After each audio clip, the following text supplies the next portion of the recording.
Capítulo 8. La hora del nagual.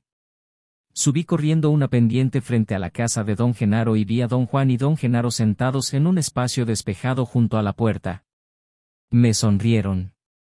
Había en sus sonrisas tal calor e inocencia, que mi cuerpo experimentó un estado de alarma inmediata. Automáticamente aminoré el paso. Los saludé. Pero, ¿cómo estás?, me preguntó Genaro, con tal afectación que todos reímos. Está más que bien, intervino don Juan antes de que yo pudiera responder. Eso veo, repuso don Genaro. Mira esa papada. Y mira ese chicharrón en los cachetes. Don Juan se echó a reír agarrándose el estómago. Tienes la cara redonda, prosiguió don Genaro. ¿A qué te has dedicado? ¿A comer? Don Juan le aseguró, en son de broma, que mi estilo de vida me imponía comer en abundancia. De la manera más amistosa, hicieron bromas acerca de mi vida, y luego don Juan me pidió sentarme entre ellos. El sol ya se había puesto detrás de la enorme cordillera del oeste. ¿Dónde está tu famoso cuaderno?, me preguntó don Genaro, y cuando lo saqué del bolsillo gritó como los charros y me lo quitó de las manos. Obviamente, me había observado con gran cuidado y conocía a la perfección mis manerismos. Sostuvo el cuaderno en ambas manos y jugó nerviosamente con él, como si no supiera en qué ocuparlo. 2 veces pareció a punto de arrojarlo a un lado, pero se contuvo. Luego lo reclinó contra sus rodillas y fingió escribir febrilmente, como yo hago. Don Juan rió tanto que casi se ahoga. ¿Qué hiciste después de que me fui?, preguntó cuando ambos se hubieron calmado. El jueves fui al mercado, dije. ¿Qué hacías allí? Desandando tus pasos, repuso. Don Genaro cayó hacia atrás y produjo con los labios el ruido seco de una cabeza al golpear contra el suelo. Me miró de reojo e hizo un guiño. Tuve que hacerlo, dije. Y descubrí que entre semana no hay puestos de monedas ni de libros usados. Los dos rieron. Luego don Juan dijo que hacer preguntas no revelaría nada nuevo. ¿Qué es lo que realmente pasó, don Juan?, pregunté. Créeme, no hay manera de saberlo, dijo con sequedad. En esos asuntos, tú y yo estamos en las mismas. Mi ventaja sobre ti en este momento es que yo sé cómo llegar al nagual, y tú no. Pero una vez que llego allí, no tengo más ventaja ni más conocimiento que tú. ¿Aterricé realmente en el mercado, don Juan?, pregunté. Claro que sí. Ya te lo dije, el nagual está a las órdenes del guerrero. ¿No es cierto, Genaro? Cierto. Exclamó don Genaro con voz atronadora y se incorporó en un solo movimiento. Fue como si su voz lo hubiera alzado, desde una postura yacente, hasta una perfectamente vertical. Don Juan casi rodaba por el suelo de tanto reír. Don Genaro, con aire de indiferencia, hizo una cómica reverencia y dijo adiós. Genaro te verá mañana en la mañana, dijo don Juan. Ahora debes quedarte aquí sentado en silencio completo. No dijimos otra palabra. Tras horas de silencio, me quedé dormido. Miré mi reloj. Eran casi las 6 de la mañana. Don Juan examinó la sólida masa de nubes, blancas y densas, sobre el horizonte oriental, y concluyó que sería un día nublado. Don Genaro olfateó el aire y añadió que también sería caluroso y sin viento. ¿Hasta dónde vamos?, pregunté. Hasta esos eucaliptos de allá, replicó don Genaro, señalando lo que parecía ser una arboleda, a menos de 2 kilómetros de distancia. Cuando llegamos allí, pude ver que no era una arboleda, los eucaliptos habían sido plantados en líneas rectas para marcar los límites de campos donde se hacían diferentes cultivos. Caminamos por el borde de un maizal, bajo una fila de árboles enormes, delgados y derechos, de más de 30 metros de altura, y llegamos a un campo baldío. Supuse que la cosecha acababa de recogerse. Quedaban solo hojas y tallos secos de unas plantas que no reconocí. Me agaché a recoger una hoja, pero don Genaro me detuvo. Asió mi brazo con gran fuerza. Me retraje dolorido, y entonces noté que solo me tocaba suavemente con los dedos. Evidentemente sabía lo que había hecho y lo que yo experimentaba. Con un veloz movimiento, quitó los dedos de mi brazo y luego los puso de nuevo, gentilmente. Lo repitió una vez más y rió de mi mueca de dolor, como un niño deleitado. Luego me mostró el perfil. Su nariz aguileña le daba aspecto de un pájaro con extraños y largos dientes blancos. En voz suave, don Juan me dijo que no tocara nada. Le pregunté si sabía qué clase de cosecha se había levantado allí. Parecía a punto de responder, pero don Genaro terció diciendo que era un campo de gusanos. Don Juan me miró con fijeza, sin asomo de sonrisa. La respuesta absurda de don Genaro tenía visos de chiste. Aguardé el pie para empezar a reír, pero ellos solo me miraron. Un campo de gusanos muy lindos, dijo don Genaro. Sí, lo que aquí crecía eran los gusanos más bonitos que yo he visto. Se volvió hacia don Juan. Ambos se miraron un instante. ¿No es cierto?, preguntó. Absolutamente cierto, dijo don Juan, y volviéndose a mí añadió en voz baja: Genaro tiene hoy la batuta, solo él puede decir qué es qué, con que hace exactamente lo que diga. La idea de que don Genaro tenía las riendas me llenó de terror. Miré a don Juan para decírselo, pero antes de que pudiera pronunciar una sola palabra, don Genaro soltó un largo y formidable grito, un clamor tan fuerte y temible que sentí como mi nuca se hinchaba y el cabello flotaba como si un viento lo moviera. Tuve un instante de disociación completa y habría permanecido inmóvil en mi sitio de no haber sido por don Juan, quien con increíble velocidad y dominio hizo girar mi cuerpo para que mis ojos atestiguaran una hazaña inconcebible. Don Genaro estaba parado horizontalmente, a unos 30 metros del suelo, sobre el tronco de un eucalipto que se hallaba acaso a 50 metros de distancia. Es decir, estaba parado con las piernas abiertas, perpendicular al tronco. Era como si tuviese ganchos en el calzado y con ellos pudiera desafiar la gravedad.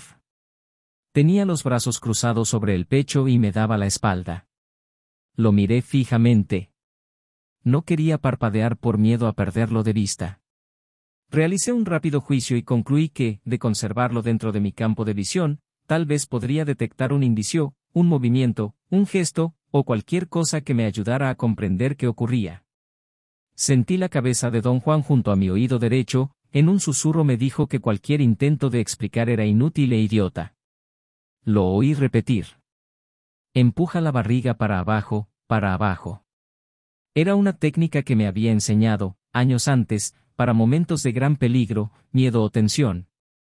Consistía en empujar hacia abajo el diafragma mientras se tomaban 4 marcadas bocanadas de aire, seguidas por 4 hondas inhalaciones y exhalaciones por la nariz. Había explicado que las bocanadas tenían que sentirse como sacudidas en la parte media del cuerpo, y que el mantener las manos apretadamente enlazadas, cubriendo el ombligo, daba fuerza a la sección abdominal y ayudaba a controlar las bocanadas y las inhalaciones profundas, que debían retenerse hasta la cuenta de 8 mientras el diafragma se presionaba hacia abajo. Las exhalaciones se hacían 2 veces a través de la nariz y 2 a través de la boca, en forma lenta o acelerada, según la propia preferencia. Maquinalmente obedecí a don Juan. No me atrevía, sin embargo, a apartar los ojos de don Genaro. Conforme seguía respirando, mi cuerpo se relajó y me di cuenta de que don Juan torcía mis piernas. Al parecer, cuando me hizo girar mi pie derecho se atoró en un montón de tierra y mi pierna izquierda quedó forzadamente doblada. Cuando me enderezó, cobré conciencia de que el choque de ver a don Genaro parado en el tronco de un árbol me había hecho ignorar mi incomodidad. Don Juan me susurró al oído que no fijara la vista en don Genaro. Parpadea. Parpadea. Lo oí decir. Durante un momento sentí renuencia. Don Juan volvió a ordenarme. Yo estaba convencido de que todo el fenómeno se ligaba de algún modo a mí como el observador, y que si yo, único testigo de la hazaña de don Genaro, dejaba de mirarlo, caería por tierra, o acaso la escena entera desaparecería. Tras una inmovilidad torturantemente larga, don Genaro giró sobre sus talones, 45 grados a la derecha, y empezó a caminar tronco arriba. Su cuerpo temblaba, lo vi dar un pequeño paso tras otro, hasta que hubo avanzado 8. Incluso rodeó una rama. Luego, con los brazos cruzados todavía sobre el pecho, tomó asiento en el tronco, dándome la espalda.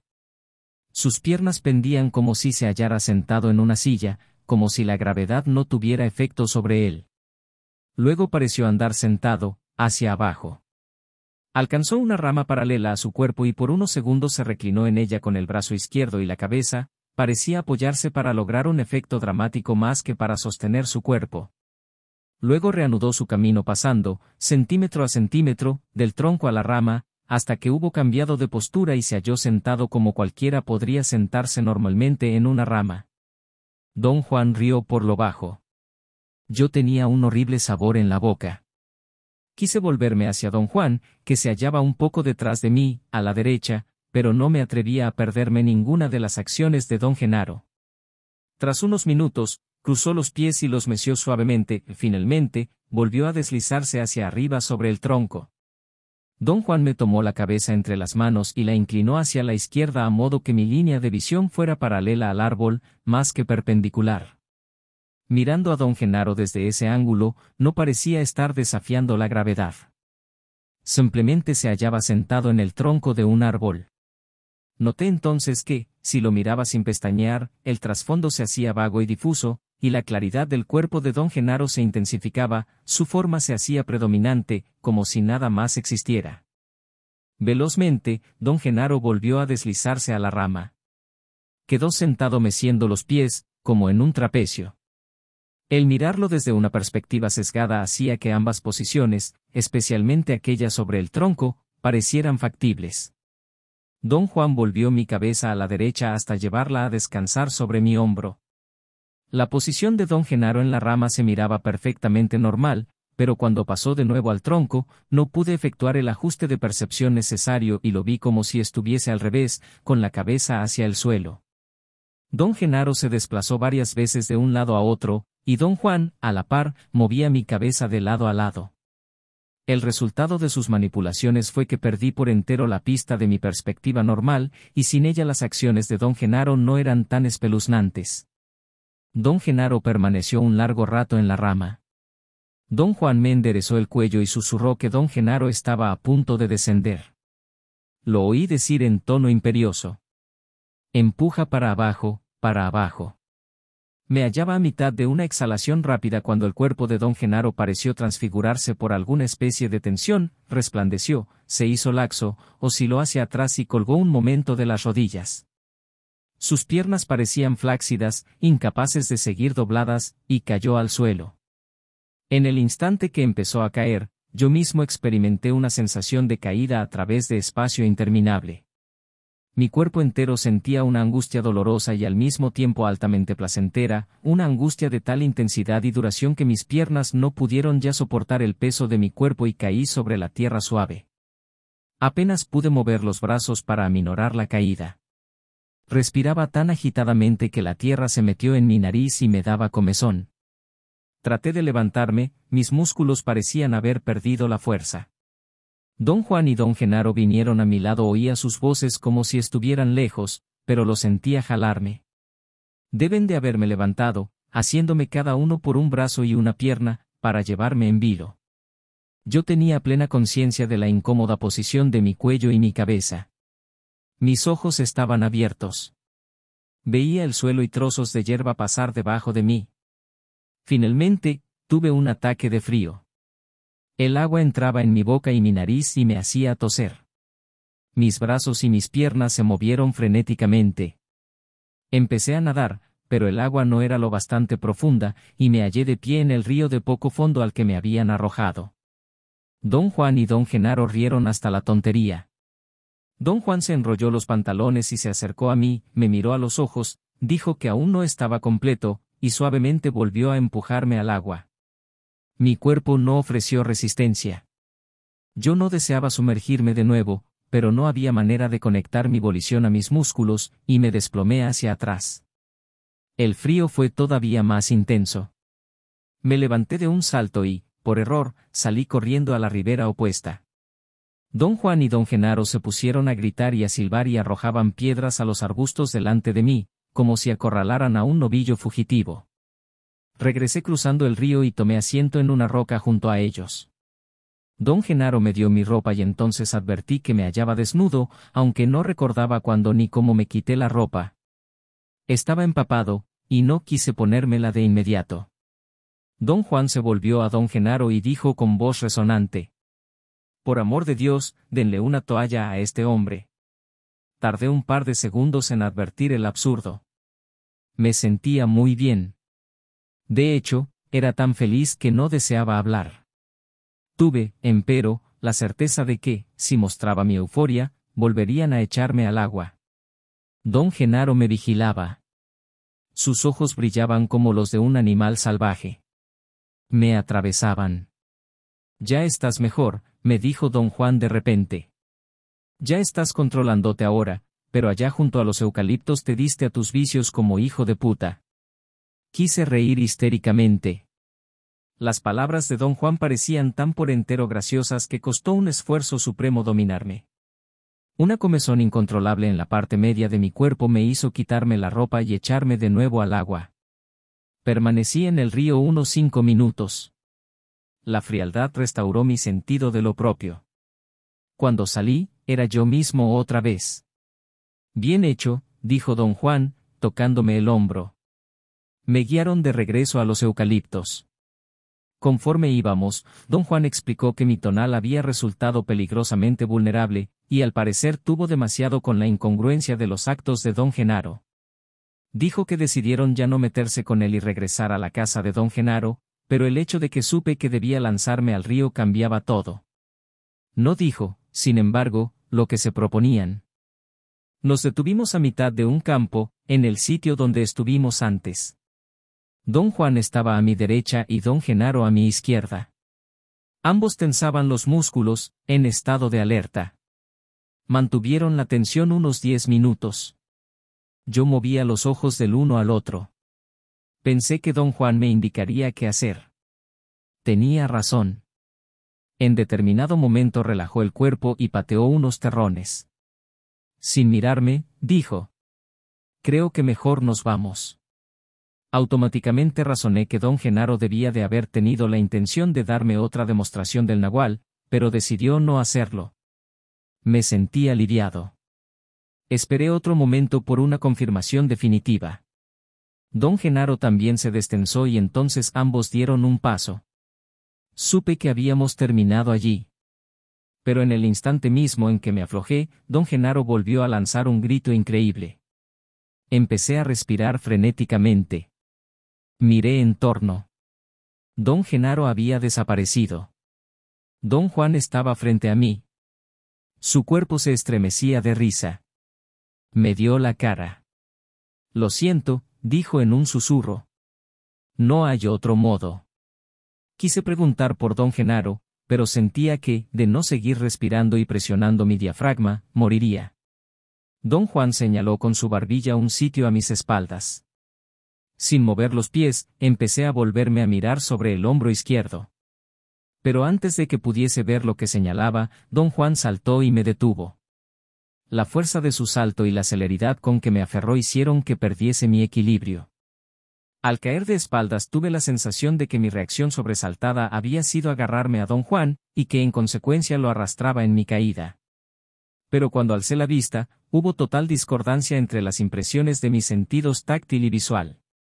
Vi a don Juan de pie junto a mí, riendo, mientras mi cuerpo sentía sin lugar a dudas el peso y la presión de otro cuerpo encima de mí, casi inmovilizándome. Don Juan extendió la mano y me ayudó a levantarme. Mi sensación corporal fue la de que él alzaba 2 cuerpos. Sonrió como quien sabe y susurró que nunca había que volverse a la izquierda para enfrentar al nahual. Dijo que el nahual era fatídico y que no había necesidad de acrecentar todavía más el riesgo. Luego me dio vuelta con gentileza y me hizo encarar un enorme eucalipto. ¿Era acaso el árbol más viejo de las inmediaciones? Su tronco era casi 2 veces más grueso que el de cualquier otro. Don Juan señaló hacia arriba con los ojos. Don Genaro se hallaba encaramado en una rama. Me daba el rostro. Vi sus ojos como 2 espejos enormes que reflejaban luz. No quería mirar, pero don Juan insistió en que no apartara la vista. En un susurro muy enérgico me ordenó que no parpadeara ni sucumbiera al susto o a la entrega. Advertí que si pestañeaba de continuo, los ojos de don Genaro no eran tan imponentes. Solo al fijar la vista el resplandor enloquecía. Estuvo largo tiempo acuclillado en la rama. Luego, sin mover el cuerpo para nada, saltó y aterrizó, en la misma postura, a un par de metros de donde me encontraba. Presencié la secuencia completa de su salto, y supe haber percibido más de lo que mis ojos me permitieron aprehender. Don Genaro no había saltado en verdad. Algo lo había empujado desde atrás haciéndolo deslizar en curso parabólico. La rama donde estuvo trepado se hallaba a unos 30 metros de altura, y el árbol crecía como a 45 de distancia, así, su cuerpo tuvo que trazar una parábola para caer donde cayó. Pero la fuerza necesaria para cubrir el trecho no era producto de los músculos de don Genaro, un soplo impulsó su cuerpo desde la rama hasta el suelo. En cierto punto vi las suelas de sus zapatos, y su posterior, conforme su cuerpo describía la parábola. Después aterrizó con suavidad, aunque su peso deshizo los terrones duros y secos e incluso levantó algo de polvo. Don Juan rió por lo bajo a mis espaldas. Don Genaro se puso en pie, como si nada hubiese ocurrido y me jaló de la manga para indicar que nos íbamos. Nadie habló en el camino a la casa. Me sentía lúcido y compuesto. Un par de veces, don Juan se detuvo y examinó mis ojos mirándolos detenidamente. Pareció satisfecho. Apenas llegamos, don Genaro fue atrás de la casa. Todavía era temprano. Don Juan tomó asiento en el suelo junto a la puerta y me señaló un sitio donde sentarme. Yo estaba exhausto. Me acosté y me apagué como una vela. Desperté porque don Juan me sacudía. Quise ver la hora. No tenía reloj. Don Juan lo sacó del bolsillo de su camisa y me lo devolvió. Era la 1 de la tarde. Alcé los ojos y encontré los suyos. No. No hay explicación, dijo, volviéndose. El nagual es solo para atestiguarse. Di la vuelta a la casa buscando a don Genaro, no lo hallé. Regresé a la parte frontal. Don Juan me había hecho algo de comer. Cuando lo hube comido empezó a hablar. Cuando uno está tratando con el nagual, nunca hay que mirarlo de frente, dijo. Tú te le quedaste mirando fijamente esta mañana, y por eso te vaciaste. La única manera de mirar al nagual es como si fuera cosa común. Uno tiene que pestañear para romper la fijación. Nuestros ojos son los ojos del tonal, o quizás sería más exacto decir que nuestros ojos han sido entrenados por el tonal, por eso el tonal los reclama. Una de tus fuentes de confusión y desconcierto es que tu tonal no te suelta los ojos. El día que lo haga, tu nagual habrá ganado una gran batalla. Tu obsesión, o mejor dicho la obsesión de todos nosotros, es arreglar el mundo según reglas de tonal, así, cada vez que nos enfrenta el nagual, hacemos lo imposible por volver nuestros ojos tiesos e intransigentes. Debo apelar a la parte de tu tonal que entiende este dilema, y debes hacer un esfuerzo por liberar tus ojos. La cosa es convencer al tonal de que hay otros mundos que pueden pasar frente a las mismas ventanas. El nagual te lo enseñó esta mañana. Con que deja que tus ojos sean libres, déjalos ser verdaderas ventanas. Los ojos pueden ser ventanas para contemplar el aburrimiento o para atisbar aquella infinitud. Don Juan trazó con el brazo izquierdo un amplio arco para señalar el entorno. Había un brillo en sus ojos, y su sonrisa era a la vez temible e irresistible. ¿Cómo puedo hacer eso?, pregunté. Yo digo que es un asunto muy fácil. Quizá lo llamo fácil porque llevo tanto tiempo haciéndolo. Todo lo que tienes que hacer es instalar tu intención como aduana. Cuando estés en el mundo del tonal, deberías de ser un tonal impecable, ahí no hay tiempo para porquerías irracionales. Pero cuando estés en el mundo del nagual, también deberías ser impecable, ahí no hay tiempo para porquerías racionales. Para el guerrero, la intención es la puerta de en medio. Se cierra por completo detrás de él cuando va o cuando viene. Otra cosa que uno debe hacer cuando se enfrenta al nagual es cambiar la línea de los ojos de tiempo en tiempo, para así romper el encantamiento. Cambiar la posición de los ojos siempre alivia la carga del tonal. Esta mañana noté que estabas muy vulnerable y te cambié la posición de tu cabeza. Si estás en un aprieto de esos, deberías ser capaz de cambiar tú solo. Pero el cambio ese solo es para alivio, y no es otra manera de parapetarse para proteger el orden del tonal. Yo apostaría que tú vas a procurar usar esta técnica para esconder la racionalidad de tu tonal, y creer que así la estás salvando de la extinción. La falla de tu razonamiento es que nadie quiere ni busca la extinción de la racionalidad del tonal. Ese miedo es infundado. Nada más puedo decirte, excepto que sigas todos los movimientos de Genaro, sin agotarte. Ahora estás probando si tu tonal está o no repleto de banalidades. Si hay en tu isla demasiados objetos innecesarios, no podrás sostener el encuentro con el nahual. ¿Qué me pasaría? Podrías morirte. Nadie es capaz de sobrevivir un encuentro voluntario con el nahual, sin una larga preparación. Lleva años preparar al tonal para tal encuentro. Por regla general, si un hombre común y corriente se encuentra un día cara a cara con el nahual, la impresión es tan grande que lo mata. La meta de la preparación del guerrero no es entonces enseñarle conjuros ni embrujos, sino preparar a su tonal para que no se caiga de narices. Una empresa de lo más difícil. Al guerrero se le debe enseñar a ser impecable y a estar totalmente vacío antes de que pueda aún siquiera concebir el ser testigo del nahual. En tu caso, por ejemplo, tienes que dejar de calcular. Lo que hacías esta mañana era absurdo. Tú lo llamas explicar. Yo lo llamo una insistencia estéril y tediosa del tonal por tener todo bajo su control. Cada vez que no le salen bien las cosas, hay un instante de confusión y entonces el tonal se abre a la muerte. ¡Qué hijo de la chingada! Primero se mata antes que ceder el control. Y sin embargo muy poco podemos hacer por cambiar esa condición. ¿Cómo la cambió usted, don Juan?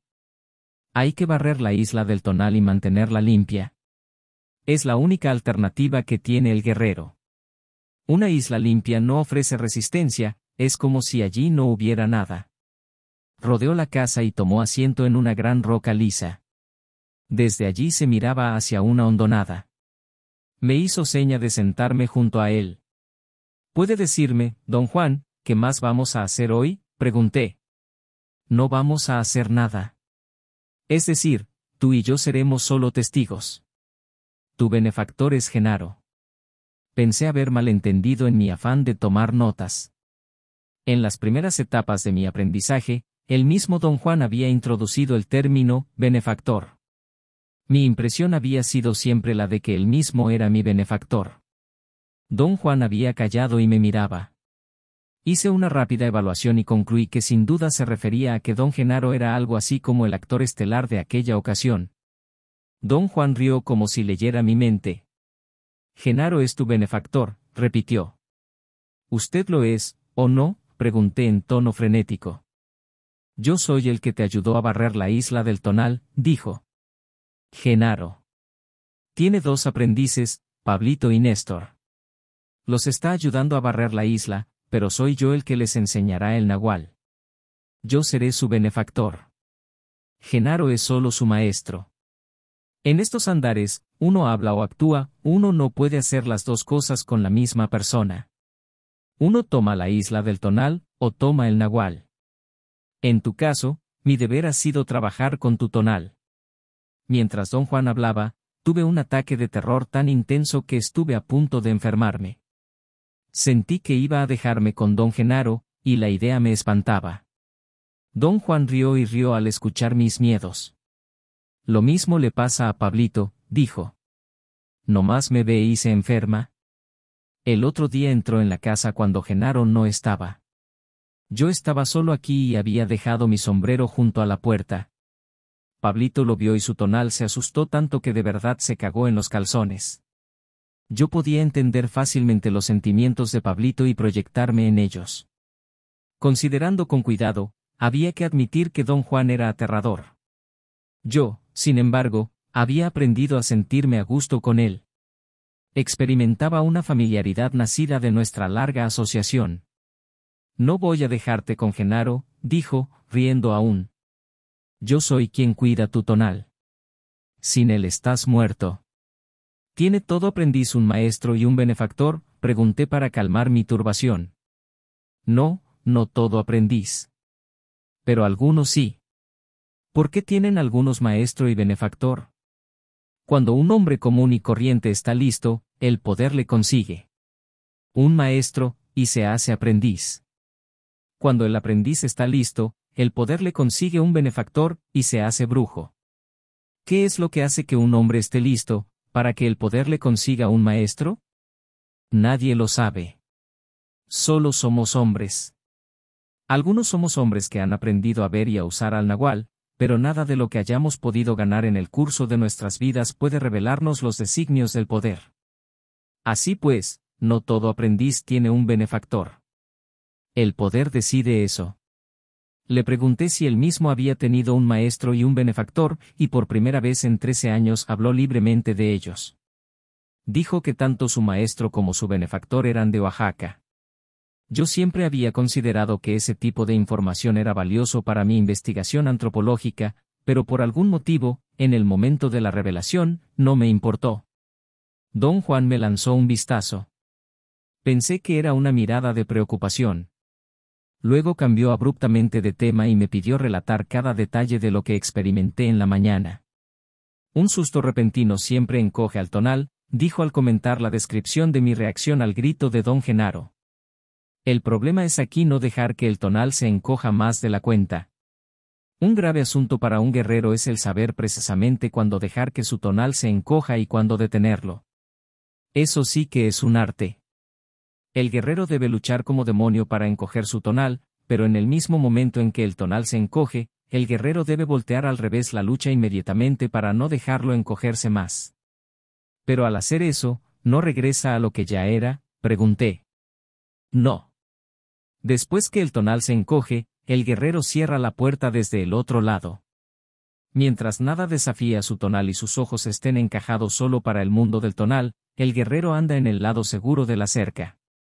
Está en terreno familiar y conoce todas las reglas. Pero cuando su tonal se encoge, está en el lado de los ventarrones, y esa abertura debe sellarse en el acto, o el viento lo barrerá como a una hoja. Y esto no es solo una manera de decir las cosas. Más allá de la puerta de los ojos del tonal, el viento es furibundo. Y ese es un viento real. Esto no es una metáfora. Un viento que le puede volar a uno la vida. De hecho, ese es el viento que se vuela a todas las cosas vivas que están sobre la tierra. Hace años te presenté a ese viento. Pero tú lo tomaste en broma. Se refería a una vez que me llevó a las montañas para enseñarme ciertas propiedades del viento. A mí, sin embargo, nunca me pareció cosa de broma. No es importante si lo tomaste en serio o no, dijo tras escuchar mis protestas. Por regla, el tonal debe defenderse, a cualquier costo, siempre que se ve amenazado, así que no tiene importancia alguna la forma en que el tonal reacciona para lograr su defensa. Lo único importante es que el tonal de un guerrero debe entrar en relaciones con otras alternativas.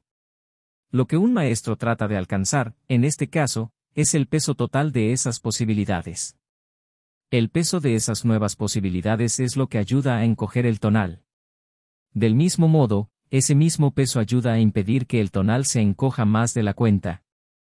Me indicó proseguir el relato de los sucesos matinales, y me interrumpió en la parte en que don Genaro se deslizaba de un lado a otro entre el tronco y la rama. El nahual puede ejecutar cosas extraordinarias, dijo. Cosas que no parecen posibles, cosas impensables para el tonal. Pero lo extraordinario es que el que actúa no tiene manera de saber cómo ocurren esas cosas. En otras palabras, Genaro no sabe cómo hace esas cosas, él solo sabe que las hace. El secreto de un brujo es que sabe cómo llegar al nahual, pero una vez que llega allí, su opinión no vale más que la tuya, acerca de lo que ahí pasa. ¿Pero qué siente uno al hacer esas cosas? Uno siente que uno está haciendo algo. ¿Sentiría don Genaro que estaba caminando por el tronco de un árbol? Don Juan me miró un momento, luego apartó la cara. No, dijo en un susurro enérgico. No del modo que tú quieres decir. No dijo nada más. Yo casi contenía el aliento, esperando su explicación. Al fin tuve que preguntar. ¿Pero qué siente? No puedo decirlo, no porque sea asunto personal, sino porque no hay manera de describirlo. Ándele, lo animé. No hay nada que uno no pueda explicar o elucidar con palabras. Creo que, aunque no sea posible describir algo directamente, uno puede aludir, andarse por las ramas. Don Juan rió. Su risa era amistosa y amable. Y sin embargo, había en ella un toque de burla y de travesura. Tengo que cambiar el tema, dijo. Baste decir que el nahual estaba apuntándote a ti esta mañana. Lo que hizo Genaro fue una mezcla entre tú y él. Su nahual se templaba con tu tonal. Insistí en sondearlo y pregunté. Cuando usted le enseña el nahual a Pablito, ¿qué cosa siente? No puedo explicarlo, dijo con voz suave. Y no porque no quiera. Sencillamente, no puedo. Mi tonal se para allí. No quise presionarlo más. Permanecimos un rato en silencio, luego, él empezó a hablar de nuevo.